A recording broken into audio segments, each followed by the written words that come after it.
जय श्री राम। मित्रों, मैं आप सभी को यहाँ पर भक्ति कथाएं और नैतिक शिक्षा की मूल्यवान कहानियाँ आपको सुना रहा हूँ। आज की कहानी है राजा बलि की कहानी। राजा बलि जो हैं वो दैत्यों के राजा हुए हैं और जो है उनकी कहानी सनातन धर्म की विशेष कहानियों में प्रमुख है।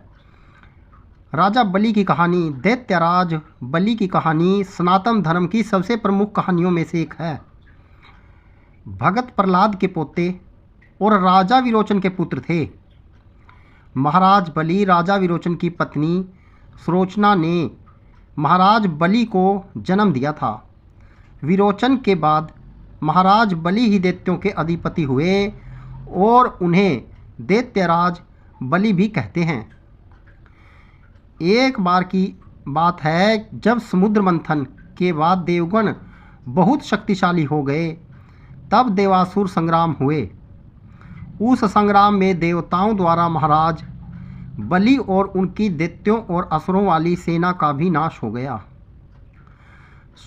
उस युद्ध में इंद्र के वज्र द्वारा बलि की मृत्यु निश्चित हो गई।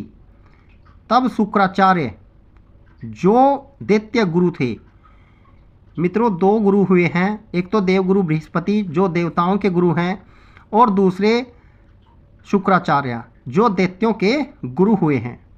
उन्होंने अपनी संजीवनी विद्या के द्वारा महाराज बलि के प्राण बचाए। अपने होश और प्राण शक्ति संभालने के बाद दैत्यराज बलि ने गुरु शुक्राचार्य से पूछा, आचार्य, मैं अपना राज्य, अपनी सेना और शक्ति वापस कैसे पा सकता हूँ? तब उसके उत्तर में आचार्य ने कहा, हे पुत्र, तुम महाभिषेक विश्वजीत यज्ञ करो।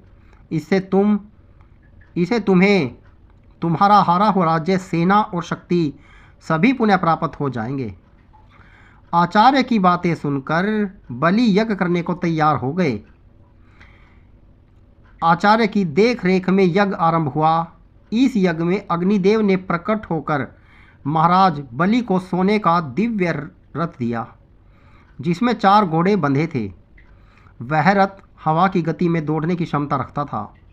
साथ ही साथ यज्ञ में बलि की दिव्य धनुष, बाणों से भरा तरकस और अभेद कवच प्राप्त हुआ। इसके साथ गुरु शुक्राचार्य ने बलि को भयंकर गर्जना करने वाला शंख और कभी न मुरझाने वाले पुष्पों की माला प्रदान की। अपने यज्ञ को पूर्ण कर महाराज बलि महाशक्तिशाली बन गए। उन्होंने एक बार फिर से देवासुर संग्राम का आह्वान किया। इस संग्राम में देवता बुरी तरह पराजित हुए। केवल इतना ही नहीं, अपितु देवराज इंद्र को युद्ध स्थल छोड़कर भागना पड़ा। दैत्यराज बलि यह संग्राम जीत कर स्वर्ग के राजा बन गए। अपनी विजय और बल का अहंकार भी उनके अंदर जन्म लेने लगा, जो पिछले हार के साथ सप्त यानी सो गया था। युद्ध के बाद उन्होंने अपने गुरु शुक्राचार्य से कहा, हे आचार्य, आपके कहे का पालन कर मैंने अपना राज्य, बल और सेना प्राप्त कर ली। अब मैं आपसे कुछ और भी जानना चाहता हूँ। यह सुनकर आचार्य ने कहा, निसंकोच पूछो वत्स। बलि ने कहा, अपने राज्य, बल और सेना को सुरक्षित रखने का क्या उपाय है? तब दैत्य गुरु शुक्राचार्य ने उसका मार्गदर्शन करते हुए कहा, हे मेरे प्रिय शिष्य, यदि तुम निरंतर यज्ञ करते रहो तो कभी तुम्हारे बल में कमी नहीं आएगी, अपितु वृद्धि होगी। इससे तुम्हारी सेना सुरक्षित रहेगी और इससे राज्य भी सुरक्षित रहेगा। मेरी एक और बात मानो तो सदा गरीबों और ब्राह्मणों को दान देते रहना। इससे जन्म लेने वाली ऊर्जा सदा तुम्हारे लिए हितकारी होगी। यह सब सुनकर दैत्यराज बलि ने हाथ जोड़कर आचार्य का बातों का समर्थन किया और सम्मान किया और ऐसा आजीवन करने का संकल्प किया। वो हमेशा चलने वाले यज्ञ करवाने लगे और सदैव दान के लिए तत्पर रहने लगे। दान का अहंकार हो गया। उन्हें शास्त्रों में कहा गया है कि अहंकार तो अपने आप में बुरी चीज़ है और जब अहंकार अच्छी चीज़ पर हो तो वह उसका विनाश कर देती है। दैत्य लोगों को उनकी सुरक्षा प्रदान की।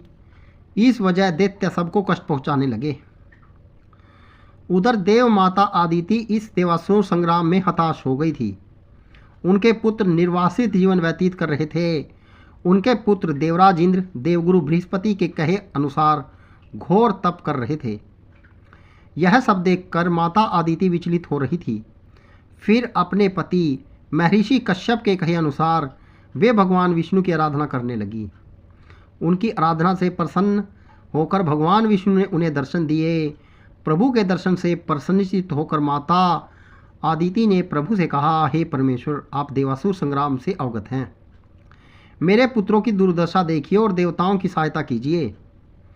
दैत्यों के प्रकोप से देवता के साथ आम जनों का जीवन भी संकट में है। ऐसी विनती सुन प्रभु ने आदिति माता से कहा, हे देव माता, मैं अपने भगत से युद्ध नहीं कर सकता, ना ही उसकी मृत्यु का कारण बन सकता हूँ, परंतु मैं आपके गर्भ से वामन अवतार लूँगा और देवताओं सहित सबका कल्याण करूँगा। प्रभु के कहे अनुसार माता आदिति को एक पुत्र की प्राप्ति हुई। उनके पति महर्षि कश्यप ने ऋषियों के मंत्रोच्चारण द्वारा अपने पुत्र वामन का यज्ञोपवीत संस्कार करवाया। यज्ञोपवीत संस्कार के बाद भगवान वामन महाराज बलि की निरंतर चल रहे यज्ञ वाले यज्ञशाला की ओर चल पड़े। वहां उपस्थित लोगों ने एक छोटा सा ब्राह्मण बालक देखा जिसके मुख पर अतुलनीय आभा थी। वह बालक का रूप बहुत ही मनमोहक था। उनके तेज से हर कोई प्रभावित हो रहा था। महाराज बलि और उनके यज्ञ में सम्मिलित गण उनके स्वागत में खड़े हो गए। महाराज बलि ने ब्राह्मण रूपी वामन भगवान को शाही आसन पर बैठाकर उनके पैर धोए, फिर चरण स्पर्श कर प्रणाम किया। दैत्यराज बलि ने ब्राह्मण बालक रूपी भगवान वामन से कहा, भगवान, आपके आने से मैं धन्य हुआ। आपने इस यज्ञ में पधार कर यज्ञ की ऊर्जा में बढ़ोतरी की है। मैं आपको दान देने की इच्छा रखता हूँ, आप आदेश दें प्रभु। भगवान वामन देव ने कहा, आप दानवीर हैं। राजन, आपकी बहुत प्रशंसा सुनी है। आप अन्न, धन, वस्त्र, सुविधा इत्यादि दान करने के लिए जाने जाते हैं, परंतु मुझे ये सब नहीं चाहिए। मुझे केवल उतनी भूमि चाहिए जितनी भूमि मेरे 3 पग यानी कदम में मप जाए। वहाँ उपस्थित लोग ब्राह्मण बालक की मांग को सुन हंसने लगे। महाराज बलि भी अहंकार में आकर हंस पड़े और कहा, केवल 3 पग भूमि? फिर हाथ जोड़कर वामन देव से और कुछ मांगने का आग्रह किया, परंतु वामन देव 3 पग भूमि पर अड़े रहे। फिर जैसे ही अहंकार में अंधे महाराज बलि ने दान देने के लिए हामी भरी और आगे बढ़े, तभी उनके गुरु शुक्राचार्य ने कहा, हे बलि, ये बालक ब्राह्मण कोई और नहीं, स्वयं श्री हरि विष्णु है। सोच समझ कर संकल्प लेना। उनकी बात सुन दैत्यराज बलि ने बालक ब्राह्मण को देखा और प्रभु की अनुभूति करते हुए बोले, हे गुरुवर, मैं दानवीर हूँ और दान देने से पीछे नहीं हट सकता। वैसे भी संपूर्ण यज्ञ तो प्रभु की प्रसन्नता के लिए होते हैं। हर आहुति प्रभु को प्रसन्न करने के लिए दी जाती है। यदि आज प्रभु स्वयं यहाँ दान लेने आए हैं तो इससे सौभाग्यपूर्ण क्या होगा। भगवान वामन सब सुन रहे थे। वामन देव ने दैत्यराज बलि से कहा, ब्राह्मण को दान देने के लिए आश्वस्त कर। मैं अपनी बातों से विमुख नहीं हो सकता। आखिर मैं दानवीर हूँ, ऐसा तो नहीं, ऐसा तो आपने भी कहा है भगवान, इसलिए आप अपने पग बढ़ाएं। मैं आपको आपकी नापी हुई 3 पग भूमि दान करने का संकल्प कर लेता हूँ। संकल्प के साथ ही ब्राह्मण बालक रूपी वामन अवतार श्री हरि विष्णु ने विराट रूप धरा।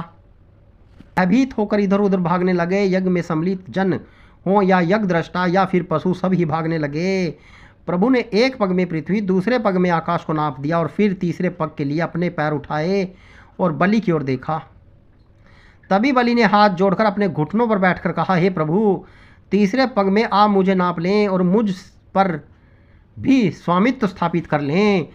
यह रहा मेरा मस्तक आपकी सेवा में, आप मेरे मस्तक पग धरें। महाराज बलि का घमंड तो चूर हो ही गया था और प्रभु के सामने वो शरणागत हो चुके थे, परंतु श्री हरि तो भक्त वत्सल हैं, अपने भगत की भक्ति में बन जाते हैं। बलि की भक्ति से प्रसन्न होकर श्री हरि ने उन्हें वास्तविक रूप में दर्शन दिया और कहा, आज से तुम पाताल लोक के स्वामी हो। यह 7वें मनवंतर की बात है। 8वें यानी स्वर्णी मनवंतर में महाराज बलि को अपनी भक्ति के उपहार इंद्र का पद मिला, यानी उस मनवंतर के लिए देवताओं के राजा इंद्र बलि ही हुए। तो मित्रों, यह मैं आपको महाराज बलि की कहानी सुनाई है कि किस प्रकार से भगवान विष्णु ने वामन अवतार लेकर बलि से 3 पग पृथ्वी भूमि मांगी और 1 पग में पृथ्वी, दूसरे में पूरा अंतरिक्ष और तीसरे में स्वयं बलि के सिर पर उन्होंने पैर रखकर उसे पाताल का राजा घोषित कर दिया। कथा प्रसंग अच्छा लगे तो शेयर जरूर कीजिएगा। जय श्री राम।